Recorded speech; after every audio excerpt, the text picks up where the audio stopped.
Сәлеметсіздер ме, құрметті тыңдарман? Қызықты әңгімелер арнама қош келдіңіздер. Арнама тіркеліп, әңгімені соңына дейін тыңдап, қолдай отырыңыздар. Сүйген жар. Шіркін, қиялай. Есімнен кетпей жүрген өкінішке айналып келіп тағы соқты. Жазған басым, ойламасаң нететін еді. Тағы да мені шытырманға салдың ғой. Жастық албырт жастық, аңғал бастырғанда өкіндіргенде сенсің мені. Көптен бері есімнен осы бір өкініш кетпейді. Бұл майданға аттанған күні ере шығып еді. Содан кейін де қалмай қойды. Тіпті партизан болып жау тылында жүргенде де осы өкініштен арыла алмадым. Ақыры міне госпиталға да осы өкініш ере келді. Көңіл күйі адам ойының ескегі сияқты нәрсе ғой. Қашанда ой соның ыңғайына қарай жүзеді. Жаран сырқырап, ұзақ таңды көрер көзбен атқызып, қиналып жатқанында көңіл күйінің қандай болатыны мәлім. Мұндайда тек демеу болатын нәрсе үміт. Үміт сылаң қаққан сұлу қыз, деп Гейне ақын тегінде дұрыс айтқан. Ол қашанда қол бұлғап шақырып тұрады. Үмітке арқа сүйеп, шүкіршілік етіп жатқан күндерімнің бірінде төбемнен жай түскендей бір оқиға болды. Кешкі сағат 6-7-лердің кезі еді. Хат алып сестра кіріп келді. Күні түні зарығып күтетініміз де осы хат емес пе? Бір палатада жатқан бесеуімізде кімге деп жамырап қоя бердік.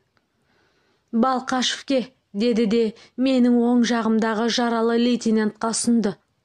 Лейтенант хатты алып, адресін қарап жіберді де қуанып кетті. Бірақ қуанышы ұзаққа бармады. Хатты көзімен шолып шығып, лейтенантым төбесінен біреу мұздай су құйып жібергендей тітіркеніп қоя бергені. Біз аң-таң болып не болды деп лейтенантқа қарадық. Лейтенантта үн жоқ. Талықсыған адамдай сұлық жатыр. Тек әлден уақыттан кейін барып, әйелім тастап кеткен дегенде әрең айтты. Осымен сөз бітті. Ешкім одан арғысын сұрамады. Шынында сұраудың да қажеті жоқ еді. Дос қайғысы арқамызға аяздай батты. Жұбатқанда болдық, бірақ болар іс болған. Бұл көңілсіз оқиға көңілді қатты қобалжытты. Онсыз да өзі көпті жүрек дүрсіл қағып, ауызға тығылғандай болды. Жалғыз мен емес, бірге жатқан бәрімізде сүйген жарларды көз алдымыздан өткіздік. Несін жасырайын, жолдасымның басына түскен хал менің де басыма келеме деп қауіптендім. Бұлай ойлауым өзімше себепте толық еді. Жазған басын жас жарымның алдында кінәледім. Көптен ере жүрген өкініштінде терең сыры осында болатын. Көз алдыма жарыммен бірге өткізген өмірім елестеді. Қандай тату, қандай бақыт дедік біз. Өмірі жүз шайысып көрдік бекен. Кейбір жеңіл оқыс мінездерімді кешіріп, тәрбиешім болмады ма, кіршіксіз сүймеді ме, иені ол. Сөйткен жарға не көрсеттім? Не істедім мен майданға кетер күні? Осыныңды да жол деймісің жас жүрегім? Қадір тұту оңай болса да әділ болу қиын екен. Жар көзіне шөп салдым, жас жүрегін тілкем еттім. Босқа желігіп, бөгде әйелдің бетіне қарап, аржыңдауды әуес, қызық көрдім. Осының ақыры келіп естен кетпес бір оқиғаға душар етпеді ме? Жаздың тамылжыған күндерінің бірі еді. Әйелім бөбегін алып колхозда тұратын төркініне кеткеніне бірталай күн болған. Бұл албырттық не істетпейді. Ішім пысқан соң оның жоқтығын пайдаланып, бұрын қалжыңдасып жүретін бір келіншекті ертіп әкеліп, беседканың ішінде мәз-мәйрам болып отырмаймын ба? Шарап ішіп қызып алған менде әлгі келіншекті аңғармаппын. Бір мезгілде қарасам қарсы алдымда жарым тұр. Түсі сұрланып, кескіні өзгеріп кеткен. Ұшқын шашқан өткір қара көзі найзадай қадалып, өңменінен өтіп барады. Мен абыржып орнымнан ұшып тұрдым да, не дерге білмей, оған жалтақтай қарай бердім. Жарым көзін менен алды да әйелге тесірейді. Шатақ енді басталған шығар деп ойладым. Абырой бергенде оқшамен ойланғандай болмады. Әйелге біраз жеркене қарап тұрды да, ол кескінді пішінмен: той тарқады, сұлу, жөніңді тап деген ғой. Содан кейін менің жаныма келді де ақырын ғана: қоймадың осы қылығыңды, бір емес 2-3 рет кешіріп едім. Енді төзе алмаспын бұл қорлығыңа.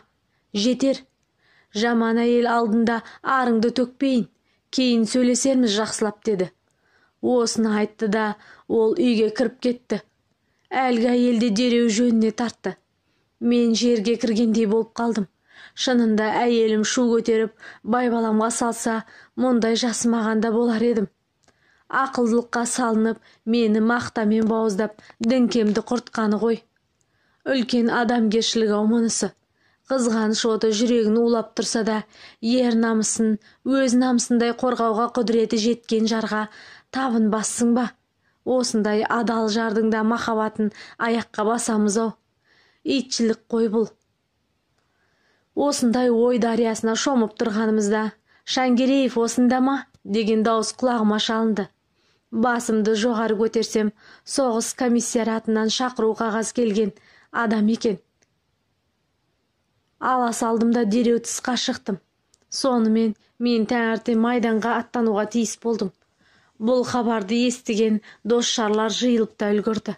Сөйтіп елдегі ақырғы түнім достарымның арасында өтті де, жарымызбен екеуміз шешіліп сөйлесе де алмадық.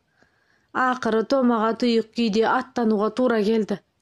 Жалғыз ақ дәл жүрер алдында: қош бол, деп қолын қыстым. Ол да еміренгендей шырай беріп: жолың болсын, деді күмілжіп. Алтынжан, сен маған ренжіме, бірақ аттық болды, деп осы сәтте айтуға оқталдым да айтпадым. Өйткені өрескел ісімді бір сөзбен жуып шаюға арландым. Дақ түскен жар жүрегіне мұның ешбір шипасы болмас деп ойладым. Поезд қозғалды. Мен екі көзім жәутеңдеп, терезеден тысқа үңіле бердім. Көз алдымнан кішкентай бөбегін құшақтаған бойы жарым ұзап қала берді. Желдей ұшқан жүйрік пойыз үстінде басқалармен бірге мен де келемін. Қырыстанған қалың ой өз тереңіне батырып бойымды көне жаздыртсыншы. Жаным-ау, сынды сапар алдында бұл не қылғаның? Тым болмаса тату-тәтті күйде айырылса да алмағанымыз ба? Егер осы сапарда мерт болсам, байғұстың назасы мойнымда кеткені ғой. Әлде ол қоштасарда маған лағнет айтып, енді қайтып көзіме көрінбе деді ме екен ішінен? Көз жасы, кетерімде көзінің ыстық жасын төкпеді ме ол? Шын махаббаттың ұшқыны осы: бірге апар майданға ұмытылмас белгі болсын деген емес пе? Ол болса намыс билеп маған наз етті. Дәлелім сол, сенемін, ендеше сенемін. Сенімнен басым күш болушы еді. Көп ойландым, көп толғандым. Жатсам тұрсам көз алдымнан сәбиін құшақтап қамығып тұрған жас жарым кетпеді. Ол кейде қайғырып, кейде күліп тұрғандай көрінді. Осы бейне көз алдымда тағы тұр. Бұл жолы мені қатты қобалжытады. Жаңағы хабар өн бойымды мұздатып, басымды әңгі-тәңгі етті. Осы сияқты бір хабар маған да жетпек. Не деп келерін өзі білсін, әйтеуір келуі хақ. Рас, бұрын хат ала алмай қойдым. Бірақ оған қарап күмәндануға болмайды. Адресінің тұрақты болғаны бір күні жоқ.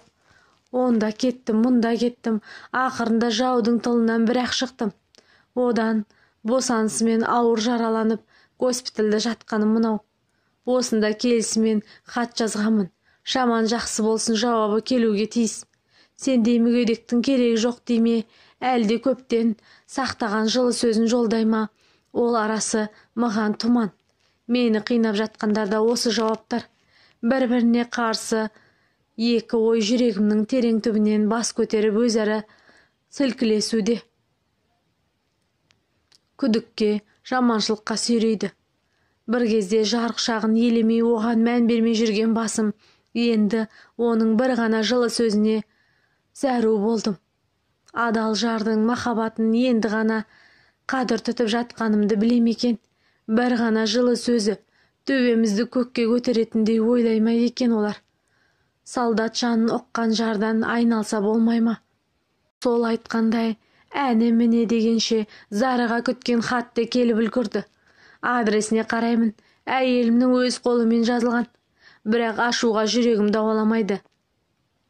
Жоқ, ашу керек, не де болса білейін. Қолым қалтырап конвертті әрең аштым. Бір жаманат естейтін адамдай өн бойым мұздап барады. Керегің жоқ деген сөз кездесіп қалама деп қылп етіп қоямын. Жаным жомарт, зарықтырдың да, сағындырдың да әбден. Өзің түгіл көлеңкеңе зар болып талай күнді бастан кешіріп те салдым. Суретіңді дәт тұтып, қиял бұған талай көңілсіз күндерде өтті әйтеуір. Бәріне төзді, бәріне шыдады алтының. Енді міне қуанышты да естіді бұл құлақ. Не жазарға, не айтарға білмеймін. Сөз дегендерің әлде қайда қашып кеткен. Жүрек толған қуаныш, шынында сөзге орын қалмапты. Айтпақшы, ұрсуым керек екен ғой саған. Бұрында ренжулі едің. Оның үстіне мүгедек болдым. Кел дейсің бе, кет дейсің бе? Ашық айт деп не бетіңмен ұялмай жаздың. Солдатта сүйдейм екен. Өз үйіңнен өзің үркіп алжастың ба? Жас басыңнан. Әйел деген сеніңше жел қайықтың желкені ме? Дауыл тұрса ыға беретін. Әлде ескі ренжіс бықсып сөнбей қойды ме? Деп ойлап едің. Ердің басы әлімге тілгілген сынды сағаттарда басқа ой адыра қалмады ма? Жеңіл желпі көрсе қызар мінездерің соғыс тезіне түскенін білмейді дейсің бе мен? Әйел махаббатының алып күшін сен сияқты жігіттеріміз енді ұғатын болар. Бізге тағылар кінә көп, бірақ өмір тұтқасы біз десек таласпассыңдар өздеріңде. Қалжың шыны аралас назды сөз ғой мұның бәрі. Тек тез келші өзің, содан кейін шертеріміз талай гәпті. Ұрысамыз да, сүйемін де, мықты бол батырым. Келер күніңді телеграмма беріп хабарла. Орынтайың алдыңнан шығамын деп күтіп отыр. Сүйген жарың алтын. Сестра, жаным сестра, келші бермен, шақыршы профессорды. Осы мен әбден сауыққан жоқпын ба? Ұстай бермесін де енді мені. Қошақ жайып сүйген жарым күтіп отыр деші. Айтшы сүй деп. Елде ерлік еңбек күтуде деші бауырым.